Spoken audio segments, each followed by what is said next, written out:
Hello everyone, I'm your graphics Oni.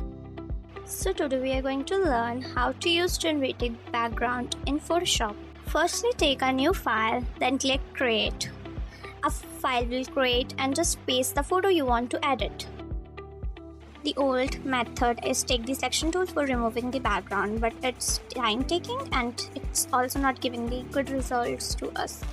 So in new Photoshop beta, there is a function named remove PG.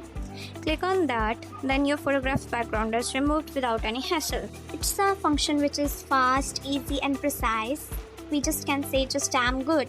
Now we usually download the background from any site and just put it in, but it doesn't match well, so there is another way. Firstly, take a new layer in photo background and then use the selection tool to select the whole layer. And there will be option named Generative Fill. Click that option. It's like an AI function. Just write the prompt and you will get the results. Boom! As I did, a whole new photograph. There are different type of options also in the background.